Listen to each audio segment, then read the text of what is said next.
What's up, YouTube? Welcome to our channel. This is a tutorial on learning how to edit video editing. Whether you're a beginner or looking to improve your skills, this tutorial will provide you with the tools and techniques you need to create professional looking videos. So first thing we're going to get into is the planning and pre-production of your edit. Now, when you edit, you have to organize your things so everything will be more flow sufficient and smooth during the editing process, right? Before you start editing, it's important to have a plan in place. This means deciding on a concept, storyboard, or shot list, or a rough cut. It is also important to organize your footage and making sure it's properly labeled and easy to find. Now, the first thing when I open up the software, I organize everything by the name of the project. Then, based upon the say if you're editing a short film or a vlog, right? Then I'll organize it by the takes. Then I'll have the audios in one folder, right? And I'll match up every single audio with every single take. So maybe one take is better, or one sentence is better in another take, and another sentence is better on the other take. So you could easily jump cut it together, or if you're editing a short film or so on and so forth, you could grab one shot, one angle, and then grab the other shot in a different angle. So these are where the storyboards, the shot lists come in. And your organization skills is better. So that's before you even organize your files. Organize your files before you even start dropping them on the timeline. Just organize it, and then you're able to drop them on the timeline and then sync up the audio, right? All right. So section 2 was just the basic topic, drag and drop, basically your files, right? Now we open up the software, and now we're going to be organizing and importing that file within the editing software, because that's what you have to do.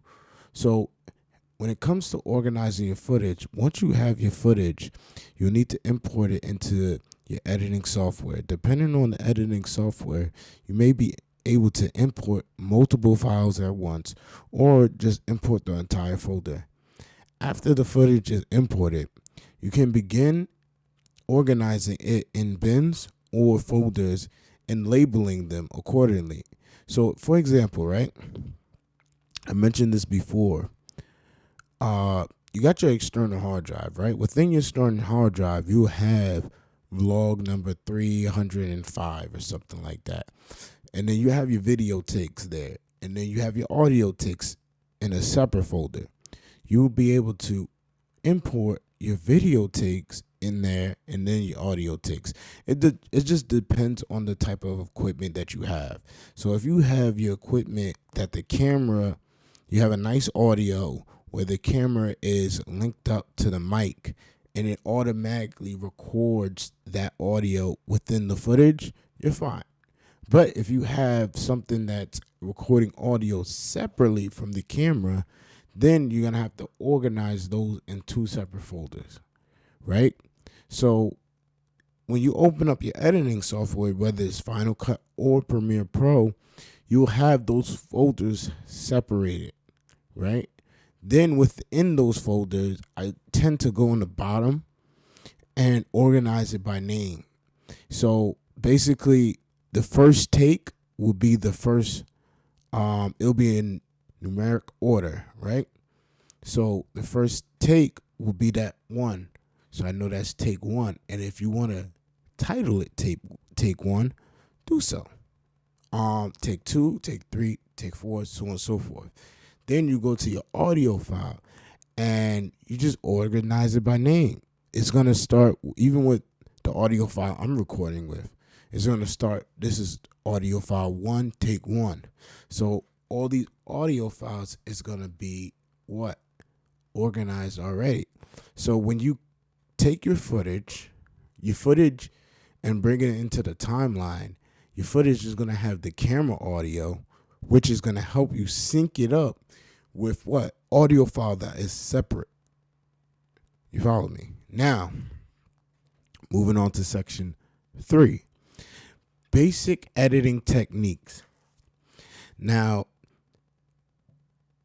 that you have your footage to organize, it's time to start editing.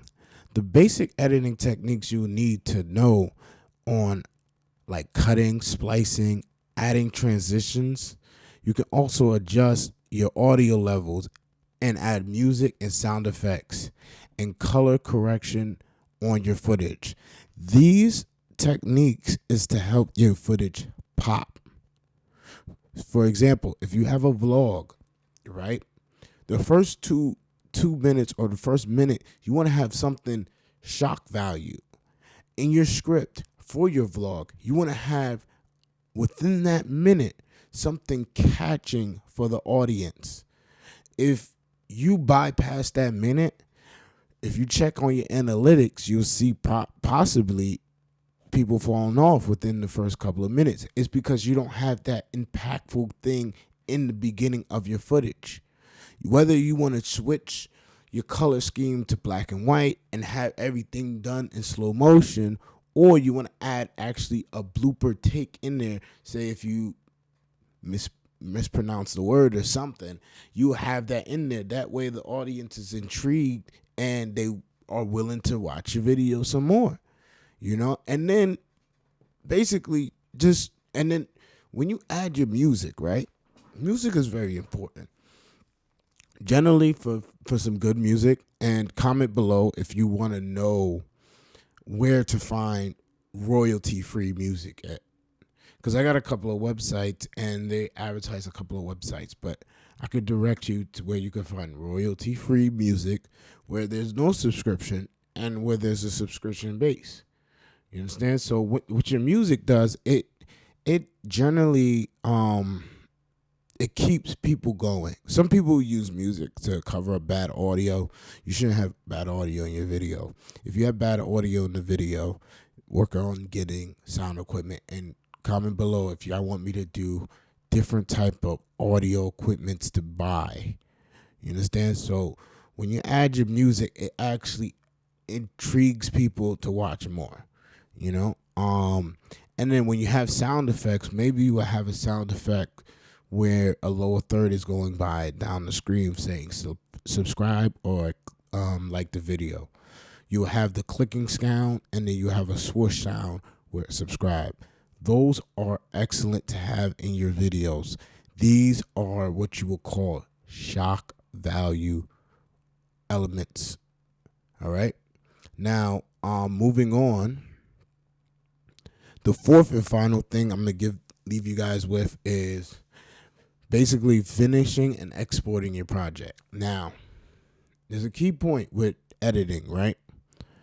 If you watch a video and you get bored, you got to go back and re-edit it before you export. Some people don't have supercomputers where the export speeds are fast. So would you want to render a 3-hour video to find out that, there's a mistake? Rewatch your video, polish your video. So once you're satisfied with your edits, it's time to finish and export your videos. This includes finalizing your audio levels. Make sure every audio level matches up and it is synced up. It doesn't make sense having one take high in audio and the next take low. You want to make sure that all your audio levels are properly balanced. Add the final effects, finishing touches in your video. No reason to have a boring video. If you yawn at the end of your video, rewatching your video, you should re-edit it again or just revise it. Make sure your video is interesting. And rendering your final video file, make sure to save your project file before exporting it. Very important. Also, make sure you have the location of the project file. You can find that on the top. It'll tell you what hard drive it is, whether it's stored to your computer or your external hard drive. In that external hard drive, what folder it is, and then you should be organized in the point where everything is just able to be reached. So what I do is I create a scratch disk folder for all my projects and my exported projects. So it's already in there. And then when I get to that export window, I make sure the final project is in that scratch disk folder. That's me personally. That's where I save all my files. What you could personally do, you can have one for your projects, scratch disk for your projects, and you can have a folder for your finished product. It's up to you, right? So, in conclusion, congratulations. You are now a basic editor, video editor. Remember always to plan ahead, stay organized, and practice basic techniques. With the time and practice, you'll be able to create professional looking videos with ease. Thanks for watching.